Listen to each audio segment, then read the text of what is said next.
Salut YouTube, c'est Noah, bienvenue dans cette nouvelle vidéo où on va voir ici comment vous pouvez vous organiser pour atteindre vos objectifs de 2020. C'est parti.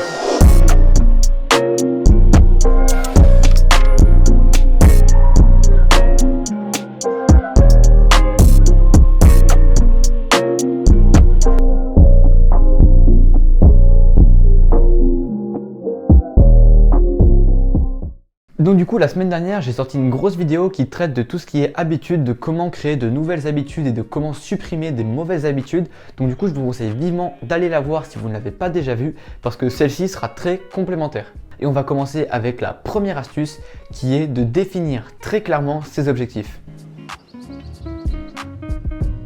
Déjà, si votre objectif est trop vague, il est super important de mieux le définir et de le rendre plus spécifique parce que plus votre objectif est spécifique, plus vous avez de chances de le réaliser. Plus votre objectif est spécifique, plus vous comprenez quelles sont les tâches qui vont vous permettre d'atteindre la réalisation de l'objectif. Par exemple, au lieu de vous dire « j'ai envie de vivre une meilleure vie » qui est extrêmement vague, essayez de tout affiner pour trouver quelque chose de plus précis. Vous pouvez par exemple vous dire à la place « j'ai envie de me créer un business qui me permet de vivre à l'étranger tout en faisant quelque chose que j'aime ». Là, on est sur quelque chose qui est déjà plus spécifique, même si ça reste assez vague. Et si on veut justement essayer de l'affiner de plus en plus, on peut commencer à se dire « j'ai envie de lancer une activité de coach en méditation et d'acquérir mes clients grâce à mon personal branding ». Voilà, là on est sur un objectif qui est déjà beaucoup plus clair et spécifique que le premier, qui est justement « j'ai envie de vivre une meilleure vie ». Pourtant, la réalisation du dernier objectif que je vous ai cité va permettre à la personne de justement avoir une meilleure vie. Ensuite, la deuxième étape, c'est de se créer ce que j'appelle une vision de long terme. Donc la vision de long terme, c'est un document où vous allez mettre tout ce que vous aimeriez avoir dans votre vie sur le très long terme.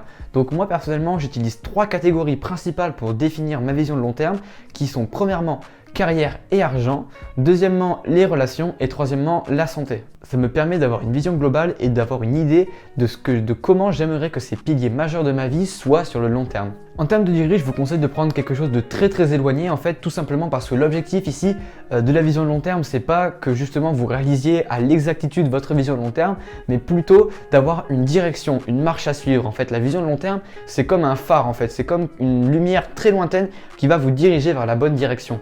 Donc maintenant que vous avez votre vision de long terme, il est important de, on va dire, planifier vos objectifs de long terme dans quelque chose de beaucoup plus court terme. Parce que comme je l'ai dit, notre cerveau n'est pas capable de voir à long terme en fait. Donc c'est pour ça que l'idée de la vision de long terme, c'est encore une fois, c'est pas de nous guider et c'est pas de nous aider à atteindre l'objectif, mais plutôt à nous garder motivés tous les jours.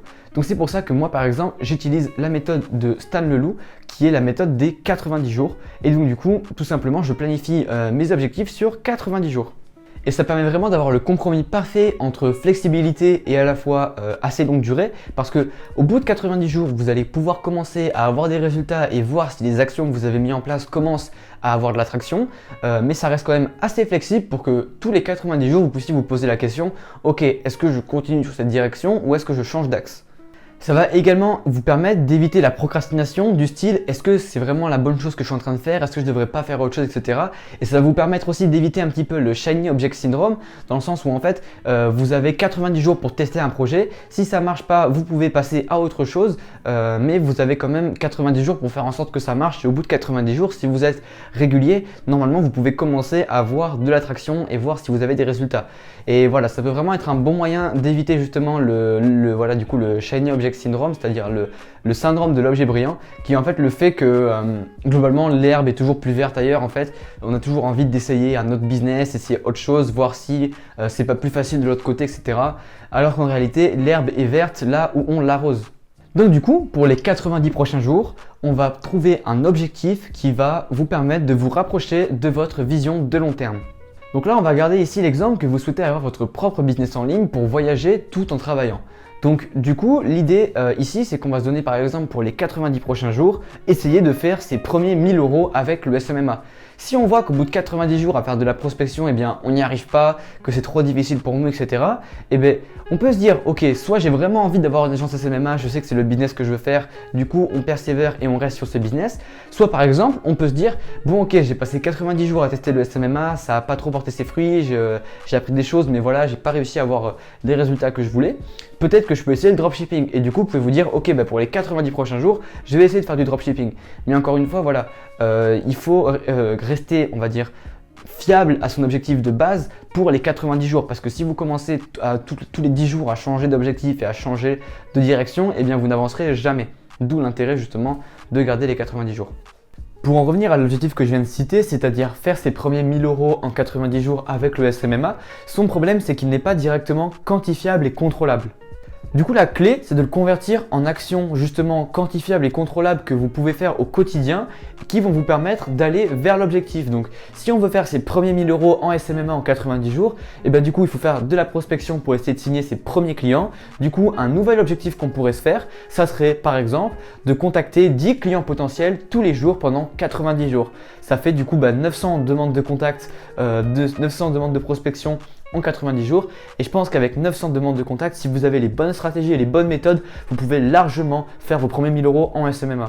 Donc du coup, ce nouvel objectif quantifiable et contrôlable, c'est ce qu'on va appeler un indicateur de performance, c'est-à-dire que c'est ce qui va définir vos performances pendant les 90 prochains jours et du coup, chaque jour, vous pouvez vous dire ok, est-ce que j'ai bien fait mes 10 demandes de contact et si ce n'est pas le cas, il faut les faire parce que voilà, si vous ne les faites pas, vous n'atteindrez jamais votre objectif de base.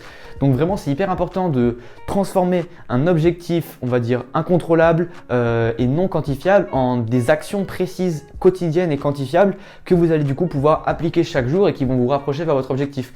Par exemple, moi, l'objectif que je me suis donné ces 3 prochains mois pour mon personal branding, c'est d'atteindre les 1000 abonnés sur YouTube. Alors, j'ai aucune idée de si je vais pouvoir vraiment atteindre les 1000 abonnés sur YouTube en 3 mois, mais c'est un objectif voilà, que je me suis donné. Et du coup, pour atteindre ces 1000 abonnés, je me suis donné comme indicateur de performance de publier 3 vidéos par semaine. Du coup, ça me permet d'avoir une action quantifiable, d'avoir quelque chose de contrôlable que je peux mettre, on va dire, en pratique tous les jours pour justement me rapprocher le plus possible de cet objectif de 90 jours. En plus de ça, transformer une vision un petit peu de long terme, un objectif un peu lointain, en action vraiment quotidienne, ça nous permet de jouer sur l'effet cumulé qui est en fait le fait que des actions quotidiennes qui paraissent insignifiantes, lorsqu'elles sont répétées tous les jours sur le long terme, peuvent avoir des résultats impressionnants. Et par exemple, voilà, si vous passez une journée, vous faites 10 demandes de contact, 10 mails par exemple de prospection en SMMA, ok, vous n'aurez peut-être pas de résultats. Mais peut-être qu'au bout déjà de 60 jours, quand vous aurez envoyé 600 demandes de contact, je vous jure que vous aurez déjà eu vos premiers meetings et vos premiers rendez-vous et que vous aurez déjà eu l'occasion de closer vos premiers clients. Donc voilà, maintenant, deuxième chose indispensable à faire, deuxième élément clé de l'organisation, c'est de planifier sa semaine et sa journée. Parce que maintenant qu'on a votre vision de long terme, votre plan de 90 jours et justement vos indicateurs de performance pour la semaine, et bien maintenant vous pouvez planifier justement vos semaines et vos journées.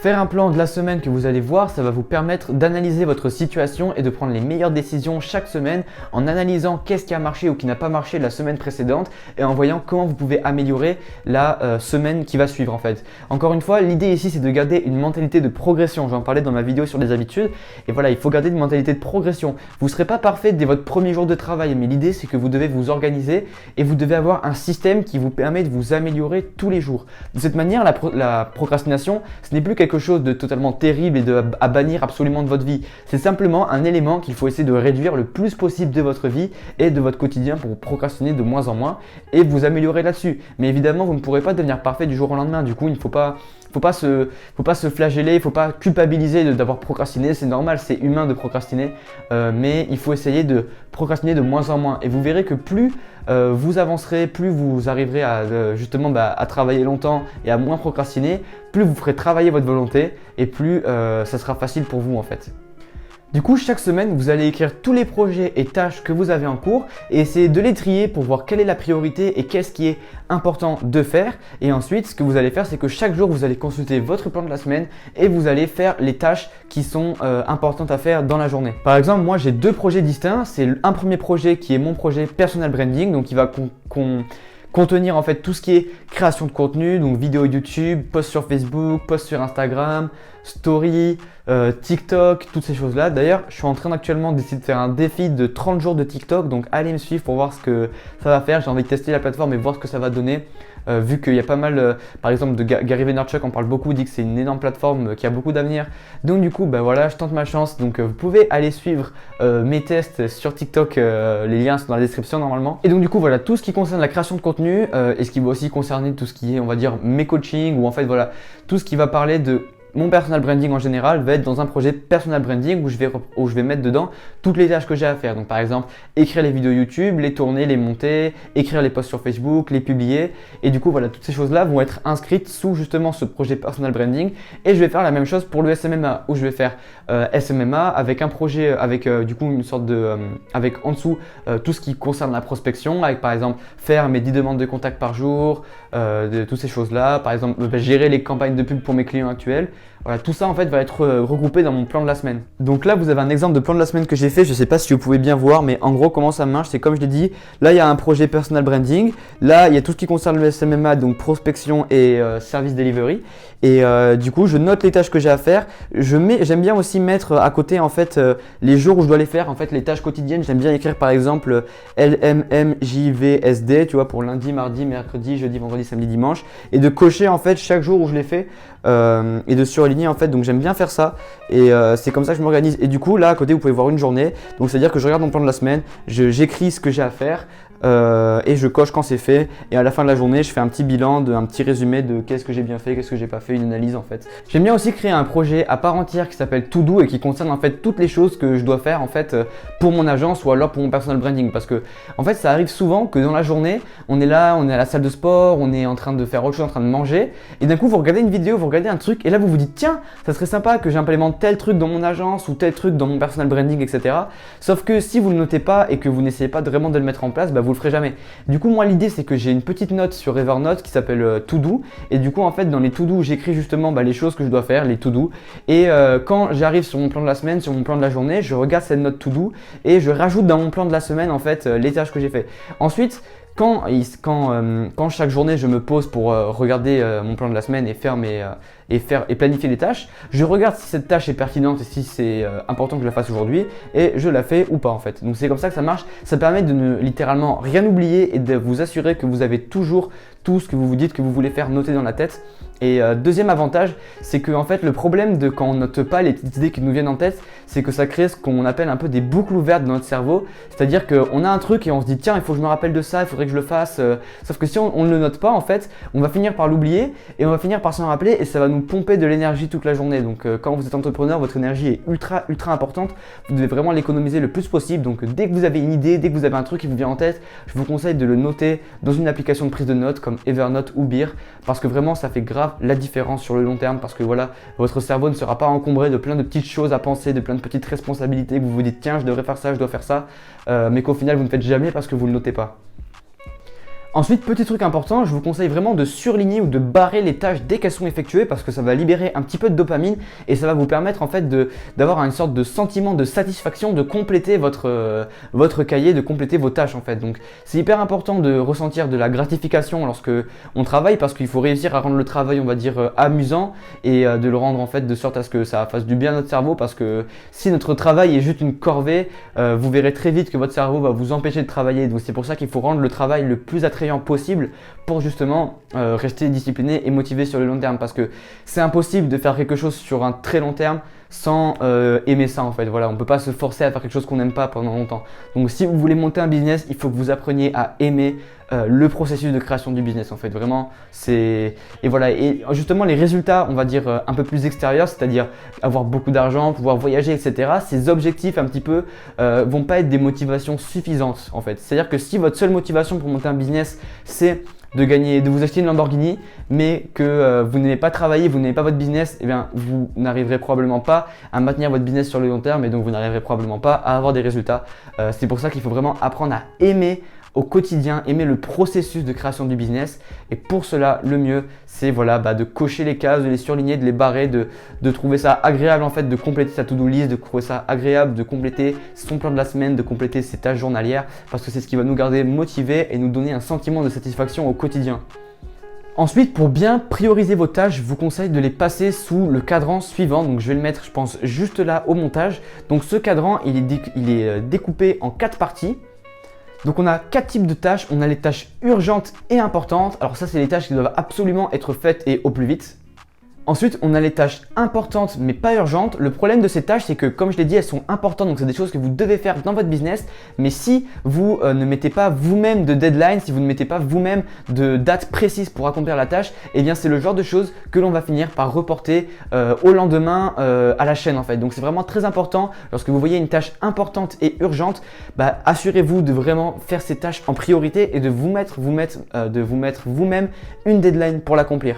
Ensuite, on a les tâches urgentes et non importantes. Alors le problème de ces tâches-là, c'est qu'elles doivent être faites, elles sont urgentes, mais ce n'est pas des choses qui sont importantes pour vos business ou pour accomplir vos objectifs.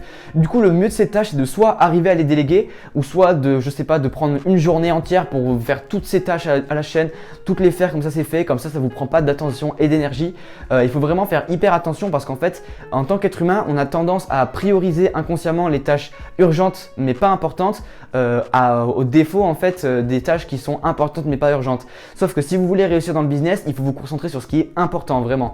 Donc vraiment prioriser les tâches, voilà, je mets vraiment bien l'accent dessus, mais c'est super important de prioriser les tâches importantes et non urgentes par rapport aux tâches urgentes et non importantes. Et enfin, on a les tâches pas importantes et pas urgentes. Alors ça, on s'en fout, on les vire en fait. C'est des trucs qu'on va jamais faire parce que voilà, encore une fois, c'est pas important, c'est pas urgent. On n'a aucune raison de les faire. C'est totalement une perte de temps de le faire. Donc, si vous avez une tâche, que vous avez noté quelque chose et que vous vous rendez compte que c'est ni important ni urgent, virez-le.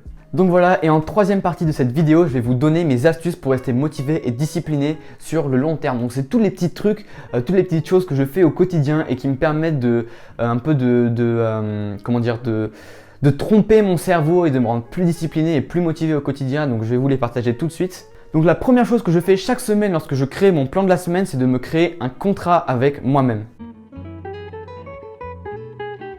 Le but de ce contrat, c'est de me donner les minimums de choses que je dois faire cette semaine et si je ne le fais pas, je dois avoir une punition. C'est-à-dire que si je ne respecte pas les engagements que j'ai écrits dans ce contrat, eh bien j'ai une punition qui va tomber justement pour me forcer à faire ces engagements. La punition, elle ne doit pas être ni trop hard ni trop soft parce que si la punition est trop hard, eh bien vous ne la ferez jamais même si vous échouez avec le contrat. Par exemple, si vous donnez comme punition de, je sais pas moi, donner 500 € à une association que vous détestez, eh bien vous allez probablement pas le faire parce que si vous êtes étudiant ou si vous êtes débutant entrepreneur, vous n'avez pas 500 € à gâcher comme ça. Donc ça sert à rien de se donner un truc on va dire absurde et trop élevé parce que sinon ça va perdre en fait tout l'intérêt du contrat. Si vous ne pouvez pas subir la punition, ça n'a pas d'intérêt. Et c'est le même principe si la punition est trop soft parce que si la punition n'est pas assez douloureuse pour vous, eh bien en fait vous allez vous en fiche de la subir en fait. Donc c'est super important de trouver le juste milieu en fait. Donc là le mieux pour ça je trouve c'est de faire des tests. C'est vraiment de faire des tests pour voir quelle punition vous conviendrait le mieux, qu'est-ce qui vous motive, qu'est-ce que vous pouvez vous tolérer de subir sans que ça soit quelque chose de terrible mais qui est quand même assez chiant pour vous forcer à faire les engagements que vous avez notés dans votre contrat. Donc voilà, il faut trouver le juste milieu, encore une fois ça vient avec des tests mais voilà, moi personnellement, je me suis donné en fait comme punition que si je respectais pas mes engagements, je devais louper ma sortie au trampoline park de la semaine parce que voilà, j'aime bien aller au trampoline park une fois par semaine pendant 2 heures pour me défouler, faire du trampoline, faire des saltos, etc., faire du sport. C'est vraiment une méga récompense que je m'offre en fin de semaine pour justement me récompenser d'avoir respecté mon contrat et d'avoir bien travaillé. Donc si justement je respecte pas mon contrat, eh bien je dois louper cette sortie et c'est quelque chose d'assez douloureux pour moi parce que je kiffe cette sortie, je vois des potes et tout, c'est vraiment des seuls moments de la semaine où je me défoule et que je pense pas au business, mais en même temps si je le loupe c'est pas très grave en fait, c'est à dire que je peux me permettre de louper cette sortie, c'est un truc que je peux faire, voilà quoi. Donc voilà, c'est un bon juste milieu que j'ai trouvé, du coup c'est la punition que j'ai gardée, mais je vous conseille de faire vous-même vos propres tests. Deuxième astuce, c'est de partager ses objectifs publiquement à votre entourage, à votre famille, à vos amis, en commentaire de cette vidéo si vous le voulez. Voilà. Partager ces objectifs publiquement et avoir d'autres personnes qui savent que vous avez ces objectifs-là, c'est un excellent moyen justement d'accomplir les objectifs. D'ailleurs, vous pouvez faire ça avec votre contrat, c'est-à-dire que vous pouvez écrire votre contrat et vous pouvez le montrer à d'autres personnes, que ce soit, je sais pas moi, vos meilleurs potes, votre copine, votre copain, votre famille, qui va justement voir ce contrat et qui va s'assurer que vous le respectiez. Et si vous ne le respectez pas, ils vont aussi s'assurer que vous fassiez la punition. Donc c'est un très bon moyen, encore une fois, de rester motivé. Et pourquoi est-ce que ça marche en fait? C'est tout simplement parce que ça joue sur 2 biais cognitifs très puissants. C'est premièrement le principe de cohérence qui dit qu'en fait les êtres humains aiment être cohérents avec leurs actions précédentes. Donc si vous avez dit à tout le monde que vous allez faire telle ou telle chose, eh bien votre cerveau va avoir envie de rester cohérent avec ces affirmations-là. Et également, le deuxième principe psychologique, c'est la preuve sociale, c'est-à-dire que le fait d'avoir d'autres êtres humains qui sont au courant justement de ces objectifs, en fait, votre cerveau, ça va lui mettre une pression sociale positive pour l'inciter justement à le faire. Donc voilà, c'est un très bon moyen de rester motivé. Moi, pendant longtemps, je faisais un contrat avec ma copine en fait, qui elle est en études de médecine, et on faisait chacun un contrat de la semaine qu'on se partageait, qu'on signait, et du coup, on devait s'assurer que l'autre respectait le contrat. Donc c'est vraiment un très bon moyen de rester motivé et de se forcer un petit peu des fois à travailler quand on n'en a pas trop envie. La troisième astuce que je vais vous donner, c'est de vous créer une morning et night routine. Donc en gros, c'est une routine que vous allez faire tous les matins et une routine que vous allez faire tous les soirs. Alors pas obligé que ce soit un truc de malade qui dure 3 heures, mais vraiment un petit truc que vous faites tous les soirs et tous les matins pour bien commencer votre journée et bien terminer votre journée. Et ben c'est un excellent moyen de rester cadré, de rester focus sur ses objectifs et tout simplement de rester motivé. Moi par exemple, ma morning routine elle est assez complète, elle me dure environ 3 heures parce que je vais à la salle, je mange, je prends une douche froide, je médite, enfin voilà, je fais plein de trucs pendant ma morning routine, mais ça me permet justement de commencer ma journée avec plein d'actions positives, de plein d'habitudes positives et ça va justement me donner un peu de la force pour tout le reste de la journée pour continuer à travailler. Et pareil encore une fois, avant de me coucher, qu'est-ce que je fais? C'est que je prends mes cahiers, je regarde ce que j'ai fait dans la journée, je barre, je coche, je réponds à certaines questions que je me pose, je fais de la gratitude, c'est-à-dire que j'écris par exemple 5 choses pour lesquelles j'ai eu de la gratitude dans la journée. C'est un bon moyen d'apprécier le travail qui a été effectué et d'apprécier les journées, même quand c'est des journées banales. Ça permet aussi d'augmenter grave le niveau de bonheur. Donc si vous avez envie d'être plus heureux, c'est le truc le plus simple que vous pouvez faire. Tout le monde peut faire ça et ça marche ultra bien d'écrire chaque soir quelque chose pour lequel on ressent de la gratitude. Et du coup, je fais ça par exemple tous les soirs et ça me permet vraiment, comme je l'ai dit, de commencer et de terminer ma journée de la meilleure manière possible. Ce que je vous conseille, c'est d'aller sur une application de prise de notes comme Beer ou Evernote et de noter justement la checklist en fait dans une note. Comme ça, tous les soirs et tous les matins, vous regardez votre checklist, vous vous dites ok, j'ai ça à faire, je le fais et ensuite après, je commence ma journée. Donc voilà, encore une fois, très bon moyen. Ça rejoint un petit peu ce que j'avais dit sur ma vidéo sur les habitudes, mais encore une fois, comme je l'ai dit, les habitudes et l'organisation, c'est très lié. Donc c'est pour ça, les vidéos sont vraiment complémentaires. Donc je vous conseille vraiment de regarder ces 2 vidéos pour vraiment, si vous voulez être ultra organisé et focus pour 2020. La quatrième astuce, c'est de se créer un vision board. Donc un vision board, c'est tout simplement une sorte de planche en fait, de board où vous allez coller des images, des posters, des trucs de magazines, enfin voilà, tout ce qui vous inspire en fait et qui représente ce que vous souhaitez avoir dans la vie en fait. C'est-à-dire que, alors de base c'est un peu un exercice, c'est en mode loi de l'attraction et tout ça. Bon, je suis pas ultra on va dire convaincu de la réalité de la loi de l'attraction, mais par contre pour rester motivé, avoir des images visuelles, des choses que vous souhaitez avoir dans votre vie, c'est très puissant. C'est-à-dire que moi voilà, j'ai un vision board qui représente par exemple le style de vie que je veux avoir, un peu le lifestyle nomade digital, qui représente par exemple aussi de mon idéal de physique que j'aimerais avoir avec la musculation et tout ça, qui représente ce que j'aimerais faire dans le sport, enfin voilà. Toutes ces choses-là, en fait, je les regarde au quotidien et ça me permet de rester motivé. Encore une fois, c'est vraiment l'idée, c'est de nourrir notre cerveau des choses que l'on souhaite avoir dans la vie. Parce que plus vous allez le nourrir de ça, plus vous allez justement être cohérent avec ce avec quoi vous nourrissez votre cerveau et donc mettre en place les actions au quotidien pour arriver au résultat désiré. En plus de ça, le fait que ce soit quelque chose de visuel, c'est très puissant pour le cerveau parce que voilà, les objectifs c'est bien, c'est écrit, mais il manque justement le visuel, il manque le côté un peu imagination et projection. Donc le fait d'avoir des images claires qui représentent ça, c'est très puissant. Moi ce que je vous conseille, c'est s'il y a des entrepreneurs que vous admirez, etc., qui vous inspirent vraiment, prenez une photo d'eux, prenez une photo de eux quand ils font un truc inspirant, qui voyagent, etc.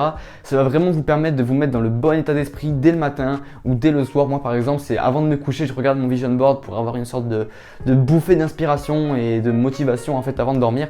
Donc voilà, encore une fois, très bonne astuce que je recommande vivement à toute personne qui souhaite devenir entrepreneur. Cinquième astuce, je vous conseille, donc ça c'est un petit peu, ça va avec le vision board, je vous conseille tout simplement d'imprimer des citations, des images, des notes de livres, toutes les choses en fait qui peuvent correspondre, qui sont cohérentes avec vos objectifs et de les imprimer dans votre chambre. Voilà, moi dans ma chambre, là on le voit pas parce que évidemment quand je filme, le seul fond que j'ai c'est un fond vierge en fait pour que ce soit joli tout simplement. Mais sur tous mes autres murs de ma maison, enfin de ma chambre, j'ai des trucs qui sont imprimés, j'ai mes objectifs imprimés, j'ai des timelines, j'ai des citations d'entrepreneurs que j'admire, j'ai des petits post-it avec des notes, enfin voilà, j'ai plein de petits trucs qui sont là pour me rappeler au quotidien qu'est-ce que je fais, comment je dois travailler, les principes fondamentaux que je dois garder en tête quoi qu'il arrive dans l'entrepreneuriat, etc. J'ai aussi mes calendriers d'habitude, voilà, que j'en parlais dans la vidéo sur les habitudes, c'est-à-dire les calendriers où je coche une case à chaque fois que l'habitude est respectée. J'ai une partie de mon mur qui est dédiée uniquement au calendrier d'habitude et voilà, ça encore une fois, ça permet d'insérer vraiment le succès dans sa tête, de vraiment se matrixer le cerveau, quoi, vraiment littéralement pour rester motivé. Dernière astuce, ça concerne plus la procrastination, c'est un truc en fait qui marche mais qui est tout bête. C'est-à-dire que si vous procrastinez, c'est-à-dire que vous devez travailler, vous savez que vous devez travailler, mais là vous sentez dans votre ventre, au fond de votre cœur, dans votre poitrine, une douleur insurmontable et vous vous dites non, j'arriverai jamais à travailler. Je sais, ça m'arrive, ça m'est beaucoup arrivé, c'est quelque chose d'insupportable, mais voilà, c'est quelque chose que vous allez forcément faire face un jour si vous devez vraiment travailler. C'est ce qu'on appelle aussi la résistance. Si vous avez lu le livre The War of Art de Steven Pressfield, je crois, un truc comme ça, bref. En tout cas, c'est vraiment un truc très chiant, la résistance, cette procrastination justement qui vous empêche de vous mettre au travail. Et ben, le truc pour justement vaincre la procrastination, c'est au lieu de vous dire ok, je vais travailler 2 heures et tout ça, dites-vous ok, je vais me poser sur mon bureau, je vais travailler 5 minutes, juste 5 petites minutes. Vous mettez un minuteur sur votre téléphone, voilà, vous vous dites vraiment 5 minutes puis rien. Dites-vous vraiment, voilà, vous faites un pacte avec votre cerveau, vous vous dites ok cerveau, je sais que tu veux pas travailler, mais le truc qu'on va faire c'est qu'on va travailler 5 minutes dessus et après on arrête, je te laisse tranquille. Du coup, ça va paraître beaucoup plus, on va dire, beaucoup plus abordable pour vous, pour votre cerveau. Donc du coup, vous allez poser, vous allez travailler 5 minutes et vous allez voir que la plupart du temps, au bout de 5 minutes, la douleur de la procrastination s'est estompée, vous êtes rentré dans le travail et maintenant vous pouvez continuer à travailler. Donc ça marche très très bien. C'est vraiment un très très bon moyen de vaincre la procrastination. Si vous voyez qu'au bout de 5-10 minutes, vous avez toujours la douleur, vous n'avez toujours pas envie, bah c'est pas grave, arrêtez. Quoi qu'il arrive, le fait de vous être posé et de vous être forcé à avoir travaillé 5-10 minutes, ça va avoir travaillé votre volonté, ça va avoir travaillé votre muscle de la volonté. Et donc du coup, vous aurez progressé. Voilà. Même si vous avez procrastiné, vous verrez que le lendemain, ce sera plus facile pour vous de reprendre le travail, de ne pas procrastiner, etc. Donc très très bon exercice à faire. Lorsque vous voyez que vous procrastinez, ne procrastinez pas directement. Dites-vous plutôt, ok, là je fais 5 minutes de travail, puis j'arrête. C'est le pacte avec le cerveau, je le fais, point barre, après j'arrête, promis. Donc voilà, je vous conseille vraiment ça, c'est très très puissant. Donc voilà, j'espère que la vidéo vous a plu, j'espère que ça a été clair et que vraiment ça vous a plu. J'ai essayé d'être le plus, on va dire, condensé, de vous apporter le plus de valeur possible avec ces 2 dernières vidéos, celle sur les habitudes et celle sur l'organisation. Elle regroupe vraiment toutes les astuces, tous les trucs que j'ai appris en me formant, en expérimentant, en testant des choses cette dernière année pour devenir plus productif et plus discipliné. Je pense que maintenant j'ai acquis un niveau de discipline plutôt correct, même si je suis évidemment loin d'être parfait, mais quoi qu'il arrive, j'arrive à m'améliorer au quotidien.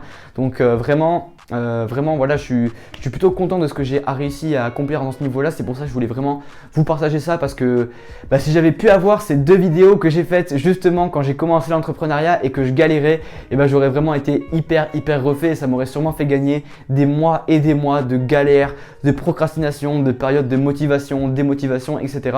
Parce que j'avais pas de système ni d'astuces et de processus clairs pour justement rester motivé et discipliné.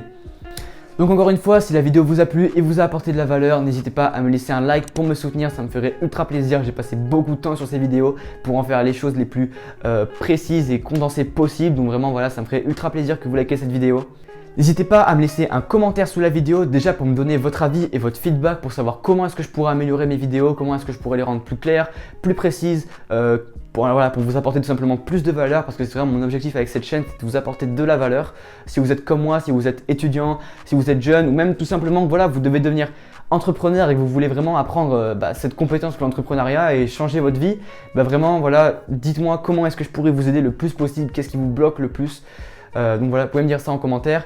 Aussi, n'hésitez pas à écrire vos objectifs, comme je l'ai dit, c'est un très bon moyen de justement maximiser les chances de réaliser les objectifs. Donc si vous avez des objectifs qui vous tiennent à cœur, n'hésitez pas à les mettre en description, enfin en commentaire plutôt.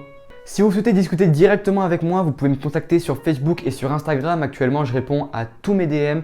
Donc voilà, n'hésitez pas vraiment. Soit vous m'ajoutez sur Facebook et vous m'envoyez un message, soit vous m'ajoutez sur Instagram et vous m'envoyez un message. Quoi qu'il arrive, je vous répondrai à vos questions avec plaisir. Moi, j'adore discuter justement avec les gens qui voient mes vidéos, etc. Ça me fait hyper plaisir de me dire qu'il y a des gens qui les ont vus et qui viennent me contacter grâce à ça et que ça les a aidés, etc.